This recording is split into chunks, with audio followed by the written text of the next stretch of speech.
Hello प्यारे विद्यार्थियों, आप सभी का स्वागत है आपके अपने परिवार, आपके अपने यूट्यूब चैनल ईडू अड्डा 74 में।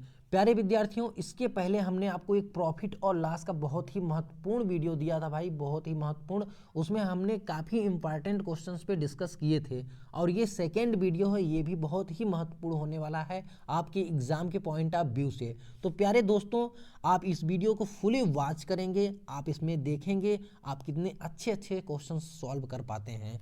हालांकि मैं इसमें सिर्फ दो ही टाइप के प्रश्न सॉल्व कराने वाला हूं जो बहुत ही इंपॉर्टेंट है।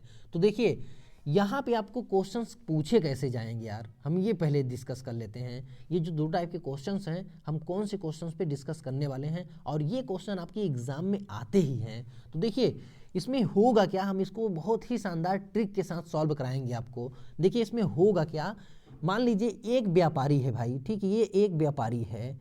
अब ये क्या कहेगा, ठीक है, एक ही व्यापारी, ठीक है, ये वस्तु जो है सिर्फ सेल कर रहा है, ये वस्तु है, फिर इसको बस सेल कर रहा है, ये खरीद नहीं रहा है, सिर्फ एक व्यापारी है इस वस्तु को सेल कर रहा है। वो वाला कंडीशन वाला सवाल है ये, ठीक है। अब ये व्यापारी कहेगा भाई इस वस्तु को हम 25% के डिस्काउंट पे देते हैं, इस तरह से कुछ सवाल रहेगा। 25% के डिस्काउंट देने के बावजूद भी हमें 10% का प्रॉफिट होता है। तो आपसे पूछ देगा बताइए इसका अंकित मूल्य क्या होगा, या फिर पूछ देगा इसका कास्ट प्राइस क्या होगा, क्रय मूल्य क्या होगा। अंकित मूल्य को हम एमपी से दर्शाते हैं, ठीक है, एमपी से, ओके, एमपी से, या कहीं कहीं एमआरपी भी लिखा हुआ मिलता है, एमआरपी, ठीक है, ये अंकित मूल्य हो गया। और कास्ट प्राइस जो हमारा लागत मूल्य होता है, जिस मूल्य पे हम वस्तु को खरीदते हैं उसे हम कास्ट प्राइस कहते हैं, क्रय मूल्य कहते हैं। इसे हम सीपी से प्रदर्शित करते हैं, ये आप याद रखिए। अब देखिए, इस सवाल में सिर्फ एक ही व्यक्ति है, ठीक, ये वस्तु को सिर्फ सेल कर रहा है। अगर कह रहा है हम 25% के डिस्काउंट पे बेचते हैं तो हमें उसके बावजूद भी हमें 10% का क्या होता है, प्रॉफिट होता है। तब ऐसे टाइप के क्वेश्चंस हम कैसे सॉल्व करेंगे। एक इसमें दूसरा हम क्या करेंगे, डिस्कस करेंगे। इसमें दो व्यापारी होते हैं भाई, ठीक है, दो व्यापारी। अब ये एक व्यापारी इसे कहेगा कि हम इनको 25% पे दे दिए हैं, इनको हम क्या कर दिए, 25% पे डिस्काउंट पे वस्तु को सेल कर दिए हैं, ठीक है। तो बताइए अब ये जो है 10% का डिस्काउंट दे रहे हैं, तो ये वस्तु को कितने में बेच रहे हैं। एक इस टाइप का सवाल होगा, दोनों में अलग अलग कंसेप्ट होगा, दोनों में अलग अलग ट्रिक होगा। तो चलिए पहला वाला हम देखते हैं। जब एक ही व्यापारी हो और वह जो है एक ही व्यापारी डिस्काउंट भी दे रहा हो और प्रॉफिट कमा रहा हो, तब ये सवाल को कैसे सॉल्व करेंगे। तो देखिए, कुछ भी नहीं करना है आपको, सीधे से एमपी लिखना है, एमपी यहाँ पे लिखना है एमपी, और ये रेशियो, फिर यहाँ पे सीपी मतलब कास्ट प्राइस, ठीक है, क्रय मूल्य, एमपी मतलब मार्क प्राइस, अंकित मूल्य, ओके। अब यहाँ पे हम 100 कर लेंगे भाई, 100 कर लेंगे, ठीक है, 100 कर लेंगे। अब देखिए यहाँ पे ये प्लस कर रहे हैं और माइनस कर रहे हैं, प्लस माइनस क्यों, अगर यह व्यापारी प्रॉफिट में वस्तु को बेच रहा है तो प्लस करेंगे, जितने परसेंट की प्रॉफिट होगा, ठीक, फिर परसेंटेज में ये हो जाएगा प्रॉफिट या लॉस, ठीक, प्रॉफिट या लॉस। फिर यहाँ पे लॉस भी लिख दे रहा हूँ, प्रॉफिट होगा अगर लॉस होगा। अगर भाई लॉस में बेचेगा तो माइनस होगा, प्रॉफिट में बेचेगा तो प्लस होगा, आप इतना तो जानते ही होंगे। बाकी रेशियो सीपी में हम क्या लिखेंगे, जो डिस्काउंट देगा उसको माइनस करके लिखेंगे, माइनस डिस्काउंट परसेंटेज, ओके। अब देखिए क्वेश्चन, ये ट्रिक से हम पहले देखेंगे, फिर आप कहेंगे तो हम इसको बेसिक मेथड से भी बता देंगे कि इस सवाल को बेसिक मेथड से कैसे लगाया जाता है। अब देखिए यहाँ पे सवाल क्या है, एक दुकानदार किसी वस्तु के अंकित मूल्य पे, देखिए एक ही दुकानदार है, किसी वस्तु के अंकित मूल्य पे 10% का बट्टा देता है। 10% का बट्टा देगा भाई, तुरंत यहाँ चलिए, ये मान लीजिए आपका फार्मूला हो गया, समझ में आ गया फार्मूला। अब हम यहाँ पे लिखते हैं, ये आपका एमपी है भाई, एमपी, और यहाँ पे हम सीपी लिख रहे हैं, ठीक। अब जो 10% का बट्टा देगा, तो बट्टा हम 100 माइनस डिस्काउंट में मतलब सीपी का रेशियो बना के लिखेंगे। 10% का बट्टा है तो 100 में से 10 माइनस करेंगे तो कितना आ जाएगा भाई, 90, यहाँ पे लिख देंगे, कोई दिक्कत नहीं है, ठीक। अब देखिए 10% का बट्टा देता है फिर भी 20% का लाभ अर्जित करता है। यदि उसका अंकित मूल्य 800 रुपया है तो उस वस्तु का क्रय मूल्य क्या होगा। अंकित मूल्य कितना है, 800 रुपया। अब देखिए वह लाभ कितना अर्जित कर रहा है भाई, बट्टा देने के बावजूद भी एक ही व्यक्ति है, वह डिस्काउंट भी दे रहा है, फिर वह इतने का लाभ भी अर्जित कर रहा है, तो 20% का लाभ अर्जित कर रहा है। तो इस एमपी की जगह पे हम क्या लिखेंगे, 100 प्लस, वही प्रॉफिट और परसेंटेज है, तो एमपी का जो रेशियो होगा वो कितना होगा, 100 प्लस होगा, प्रॉफिट है तो प्लस होगा भाई।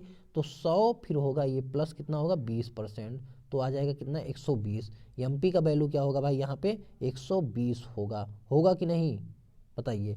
ठीक है, अब देखिए इसको आप काट लीजिए, ये जीरो से ये जीरो कट जाएगा, अब कटेगा क्या 3 चौके 12 और 3 त्रिका 9। ठीक है, अब देखिए एमपी यहाँ पे एमपी का जो रेशियो है ये 4 है और सीपी यहाँ पे 3 है, मतलब एमपी और सीपी में जो रेशियो आया है 4:3 का है। लेकिन ये कह रहे हैं अंकित मूल्य जो है 800 है, तो ये 4 नहीं है, ये कितना है 800 है। तो कितने गुणांक की यहाँ पे कमी है, तो आप कहेंगे 200 के, या ऐसे लिखेंगे कि भाई ये 4 नहीं है, एक्चुअल में 4 बराबर है 800 के, ये 4 बराबर है 800 के, तो एक की वैल्यू बराबर होगी कितने के 200 के।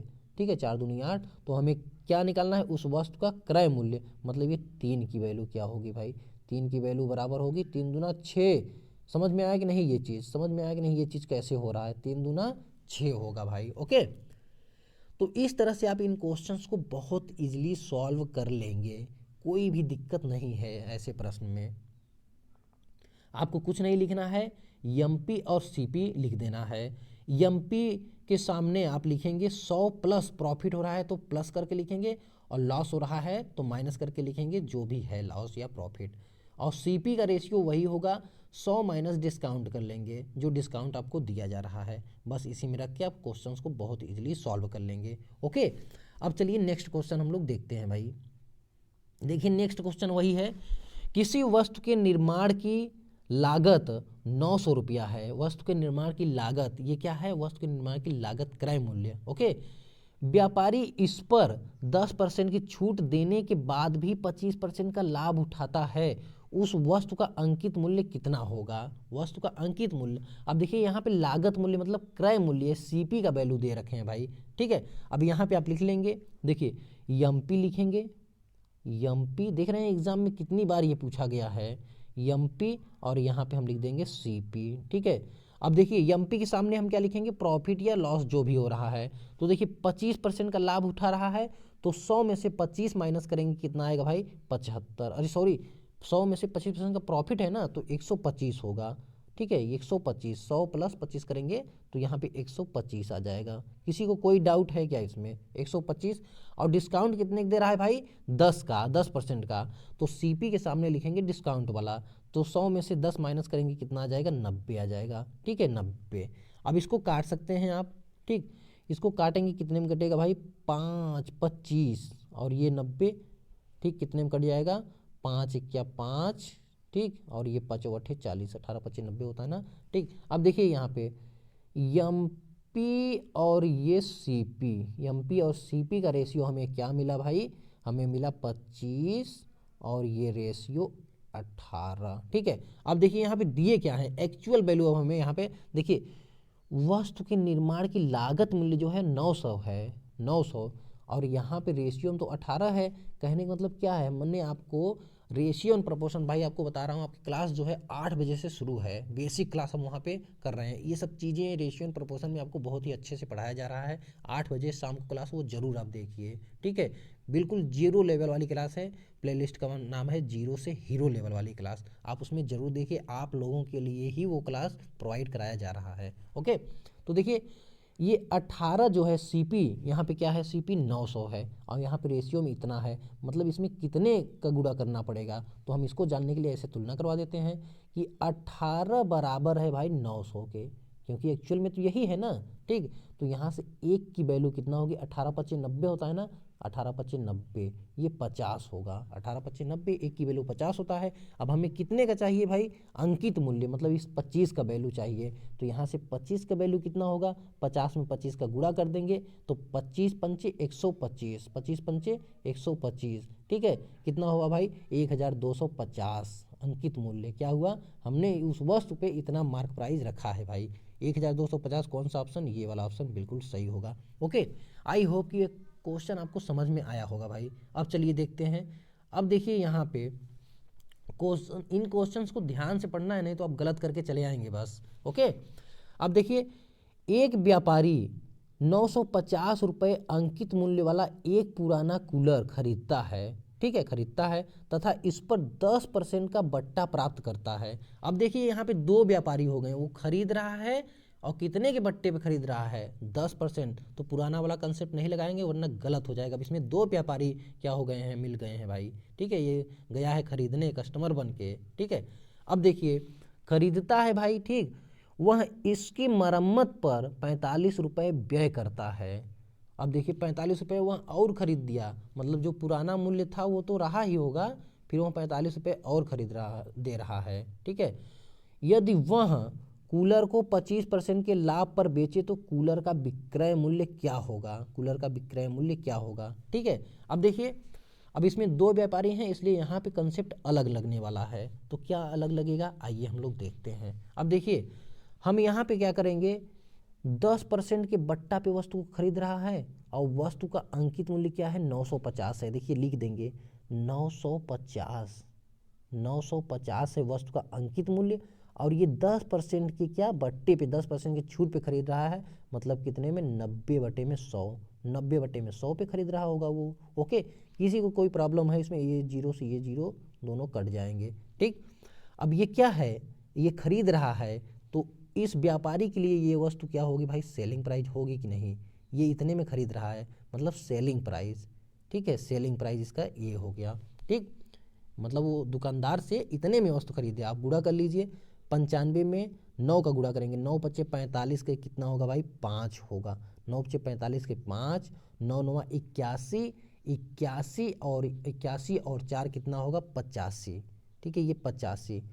वह व्यापारी जो है या वह ग्राहक जो है वस्तु को कितने में खरीदा, 855 रुपये में। देखिए वस्तु को 855 में खरीदा, 855 में क्या किया भाई, खरीदा, और फिर इसी वस्तु के मरम्मत पे उसने 45 रुपये और खर्च कर दिए।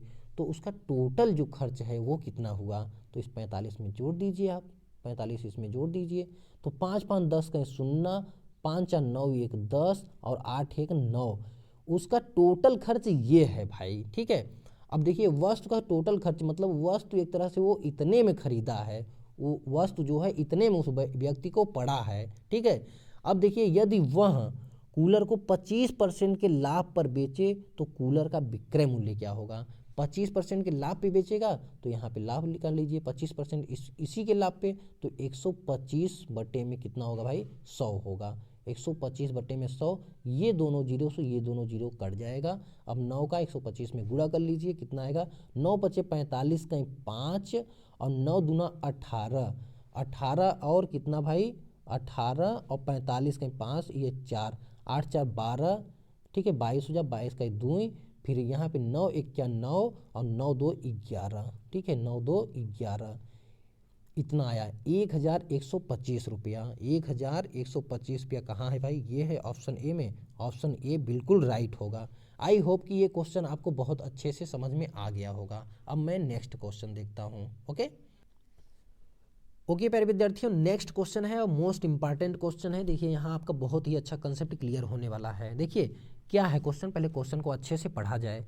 रवि किसी वस्तु को उसके अंकित मूल्य पर 25% बट्टे के साथ खरीदता है, उसे 660 रुपये में बेचकर वह उस पर 10% का लाभ अर्जित करता है। वस्तु का अंकित मूल्य था, ठीक है, वस्तु का अंकित मूल्य इन्होंने पूछ रखा है भाई। अब देखिए क्या है, रवि एक दुकान के पास गया, वह अंकित मूल्य वाली एक वस्तु थी और उस पर वह 25% के बट्टे के साथ वस्तु को खरीद के लेके आया, ठीक है। तो फाइनली इसमें ये कह रहे हैं कि अंकित मूल्य क्या था जिसपे वो 25% का बट्टा प्राप्त किया। तो भाई हम मान लेते हैं कि अंकित मूल्य जो है 100 रुपया था। अंकित मूल्य क्या था, 100 रुपया था। अब ये व्यक्ति इस पे 25% का क्या पाया, बट्टा पाया, तो वस्तु कितने में पड़ी होगी, 75 रुपये में, ठीक है। अब देखिए ये जो 75 रुपये वाली वस्तु है ना, वो कह रहा है उसे 660 रुपये में बेचकर उस पर 10% का लाभ अर्जित करता है। किस पर 10% का लाभ, जिस पर खरीदा होगा भाई उसी पे तो लाभ अर्जित करेगा 10% का, मतलब 75 पे 10% का लाभ अर्जित करता है। तो हम जानते हैं ये 75 क्या है, एक तरह से क्रय मूल्य है उस अंक किसके लिए भाई, रवि के लिए। ये 75 क्या हो गया, क्रय मूल्य हो गया। अब क्रय मूल्य है, 10% का लाभ अर्जित करेगा तो कितने में बेचेगा, तो ये बेच रहा है 75, 10% का लाभ अर्जित करके बेच रहा है, बट्टे में 100 होगा। और यही तो बराबर होगा कितने के, ये 660 रुपये में एक्चुअली में बेच रहा है, इतना बराबर है 660। किसी को कोई डाउट है इसमें तो बताए भाई हमको, ठीक है। अब चलिए इसको काट दीजिए, 25 तियाँ 75, 25 चौका 100, और ये 11 छक्का कितना होगा भाई 66, और ये जीरो से ये जीरो भी काट दीजिए, और ये 3 दूना 6 कट गया, ठीक है। अब देखिए एग्जैक्टली आ क्या रहा है, एग्जैक्टली आ रहा है देखिए 1/4, और ये बराबर होगा 2 के, तो यहाँ से 1 की वैल्यू बराबर होगी 8 के, और हमें निकालनी कितने की है 100 की, जो हमने मान रखा है 100 की वैल्यू कितनी होगी, तो यहाँ पे 100 की वैल्यू होगी भाई, 100 की वैल्यू इस 8 में 100 का गुणा कर देंगे तो हो जाएगा 800, ठीक है। अंकित मूल्य कितने का था, 800 रुपये की वस्तु थी। आंसर सी बिल्कुल राइट होगा। समझ में आया कि नहीं क्वेश्चन। चलिए नेक्स्ट क्वेश्चन देखते हैं। देखिए भाई ओके, बस इतना ही है, ठीक है, आज के लिए बस इतना ही। आई होप कि आपको क्वेश्चन अच्छे से समझ में आया होगा भाई। अगर वीडियो अच्छा लगा है तो वीडियो को लाइक शेयर ज़रूर कर दीजिए, ठीक है। लाइक शेयर और कमेंट से हमें बहुत ज़्यादा मोटिवेशन मिलता है, हमें लगता है कि चीज़ें आपको पसंद आ रही हैं, समझ में आ रही हैं, हमें और अच्छे अच्छे क्वेश्चन लेके आने चाहिए और आपको समझाना चाहिए भाई। बस आज के लिए बस इतना ही रखते हैं। Thank you for watching my video. अगर लास्ट में एक बार और कहूँगा, जो भी प्यारे विद्यार्थी हैं, अगर आप 8 बजे वाली क्लास नहीं ले रहे हैं, बेसिक से बिल्कुल पढ़ाया जा रहा है आपको, मैथ बिल्कुल 8 PM मतलब शाम को ये क्लास चलाई जा रही बिल्कुल बेसिक से, ठीक है। प्लेलिस्ट है 0 से हीरो लेवल वाली क्लास, आप इस क्लास को ज़रूर अटेंड करें, बहुत अच्छा लगेगा आपको। आज के लिए बस इतना रखते हैं। Thank you for watching my video.